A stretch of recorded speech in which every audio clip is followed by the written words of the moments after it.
Okay, so if we're going to look at some restraint techniques, then it's vital that we look at the dangers that could be involved when using restraint. Now, there's a number of serious risk factors involved in restraint, but the main risk that we need to talk about is positional asphyxia, which essentially means it's death that's caused by somebody's body being held in a position that affects their ability to breathe effectively. Now, of course, somebody's medical condition could affect the danger of the restraint that might be about to take place, and that's why we should take into account somebody's medical history when we use restraint techniques. That should be risk assessed dynamically, and when you work with service users long term, that should probably be considered in their behaviour support plan as well. Things such as being asthmatic, having sickle cell or being anemic, cardiovascular problems, heartburn, because although that may not seem like a serious medical condition in comparison to some of the others, it will of course affect somebody's ability to breathe, especially maybe after they've just eaten something that their body disagrees with. Of course, any heart problems, cardiovascular issues, and obesity as well is a massive impact factor. The other impact factors of restraint sadly include not just your physical health, but your mental health, and of course linked heavily potentially to trauma as well. So if a service user has had a history of abuse, maybe they've been assaulted before by somebody in the past, and then we take a hold of them with the purpose of trying to keep them safe, there is the risk that we can make it worse because it could bring back some memories from traumatic experiences that have happened in the past. Of course, trauma as well would be something that could massively increase the risk of a post-crisis depression, which we know comes at the end of the crisis cycle. If the service user has taken any drugs or if they're intoxicated with alcohol or anything at all, then that's going to affect their physicality. They could be stronger, they could be weaker, they could have lower inhibitions, they may struggle to make the same decisions, they may exert themselves more because they could be more tired. So there's a number of different changes that can happen if somebody is intoxicated, and that's something that we need to take into account. Of course, any service users with learning disabilities as well may not understand some of the reasons why they're being restrained, and therefore that level of that increase of confusion may also lead to a more violent struggle. And one of the most common things that is mentioned with a positional asphyxia death is the violent struggle that comes just before, unfortunately, this person has run out of oxygen. The length of time that the restraint takes is obviously a massive impact factor. The environment, the strength of everybody involved. So if the service user is stronger, then you're going to need more force to restrain them, and there's a chance that because they're bigger, they're going to need more oxygen, and therefore with you using a lot of force to hold them and with them struggling more, they're going to need even more oxygen to get into their body, and again, that could have effects much quicker. Similarly, if the service user is not as large, but the staff members are strong, well, the problem that that's going to have is that they could accidentally be using more force than is needed, because during a heightened scenario, not only is a service user probably going to be emotional, so is staff. Staff are going to struggle to be able to control perfectly the amount of force used. So that's the importance of practicing technique when we do the physical skills. That's going to help reduce that risk. But the other thing is being aware of our own strength if you are stronger than that other person. And another really important risk factor to mention is the technique that's used to restrain somebody. So there are a number of techniques that have a higher risk of positional asphyxia. We're going to talk about them in a minute. And of course, when we get into the classroom, the physical techniques that we're going to look at have been risk assessed safely to avoid some of those risks. No restraint can completely eradicate risk. And that's why we have to make decisions as best as we possibly can to avoid using any physical techniques wherever possible. However, if we're going to use any hold, let's make sure that we're doing our absolute best to use techniques that are safe. So on the screen, you'll see an example of a hold called a basket hold. And there's a number of different ways that this can look, but it is something that is classed as dangerous by a number of professionals. When somebody's arms are held across their body, it increases the risk of breathing because it makes it difficult for your chest to be able to expand and compress as it usually would if those arms are not across your body. The other risk that it has, of course, is that with being behind somebody, they're potentially able to headbutt backwards and cause significant damage, as well as if this person drops to the floor, the arms that were around the chest starts to tighten up, so your shoulders become tight around your neck. So Dr. Tony Bleetman, he advises that trainers that deliver physical intervention skills should identify alternative and safer skills to a basket hold. And one of the risks, of course, is that you cannot monitor somebody's breathing. If you're behind them, you can't see their facial colour. It's very difficult to be able to see what's going on. Then maybe the subject could be unconscious without you even realising. Okay, another position which of course most people will have seen before because it's very common restraint we often see when things go horribly wrong on social media is prone restraint. This is when somebody is laid on the floor face down. So any pressure on the chest, diaphragm, abdomen is going to make it difficult to breathe because again that's going to reduce your ability to expand and compress your lungs. Now, sadly, there was a young lady who passed away from a prone restraint in a care hostel run by North Yorkshire Council. I thought I'd share this story because it's really important that we learn from incidents that have gone not so well, and we can talk about some of the risks involved. Zoe Fairley was a 21-year-old lady with learning disabilities.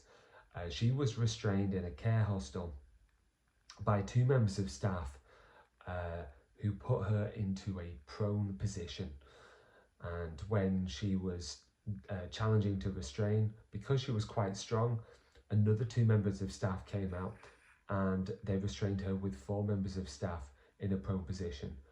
Sadly, the length of this restraint and the violent struggle was something that led to her positional asphyxia death. Another extremely dangerous position is the double seated embrace position.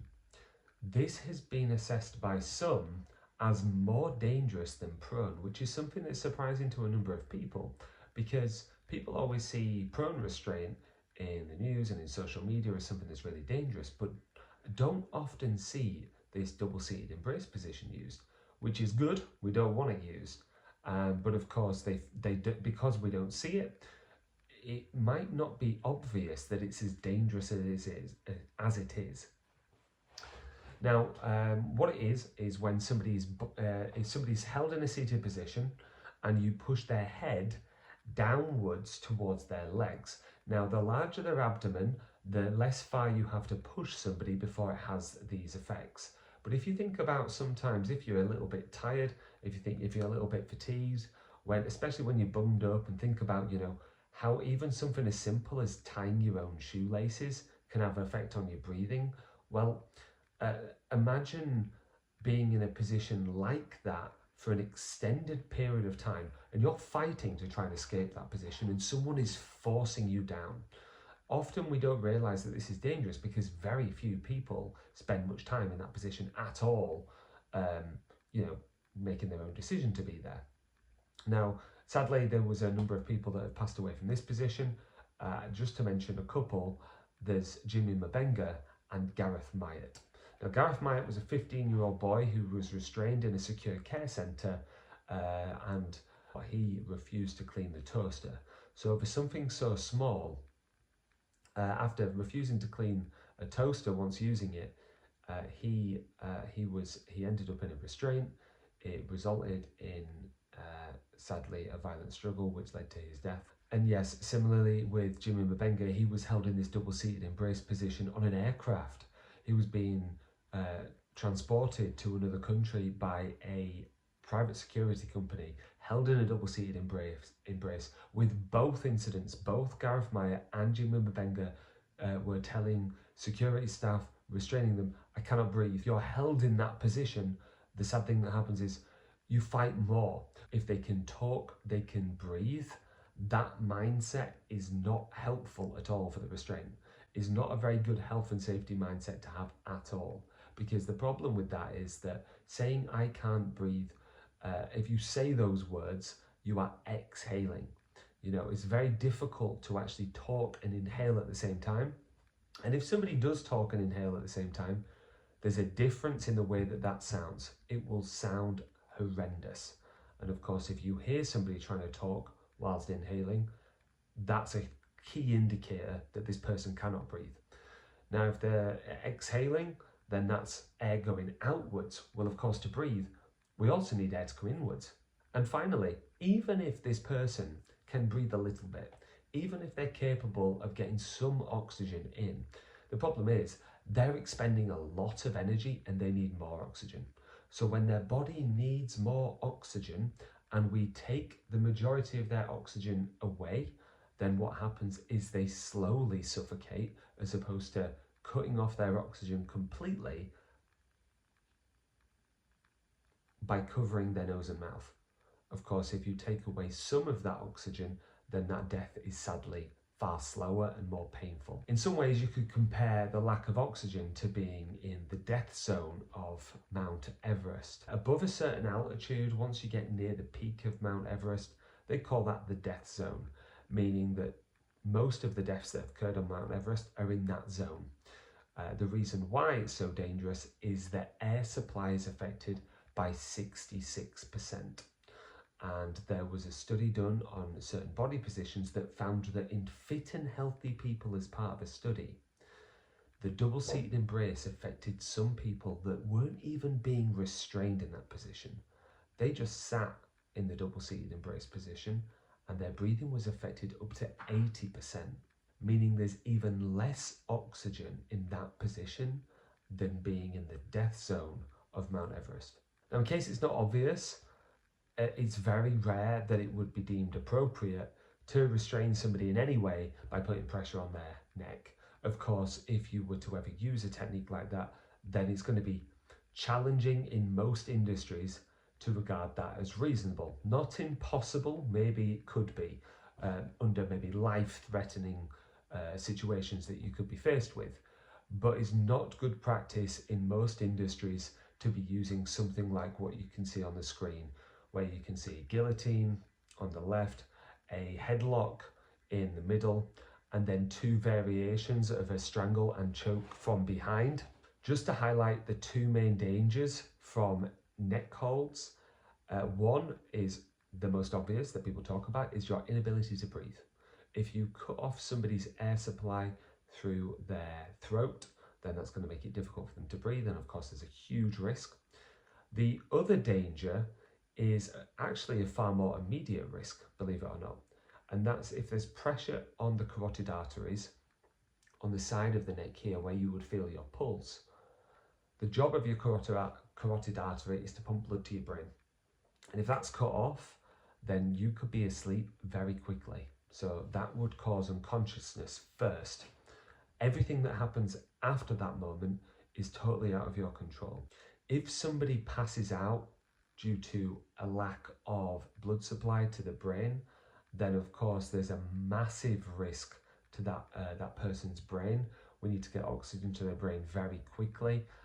Now, if that person fell, maybe they were being held in a strangle, they then were released if they went limp and they fell to the floor and banged their head, with the brain lacking oxygen and taking impact, often that can result in serious brain injuries or, of course, fatalities. So that's why at all costs, that is not a technique that is appropriate, especially when working with vulnerable groups. Also, if the person goes unconscious and we continue to put pressure in on their carotid artery, then again, that lack of oxygen to the brain can begin to cause some brain damage. And that's why we just need to be aware to avoid anything like that, because the risk is so high.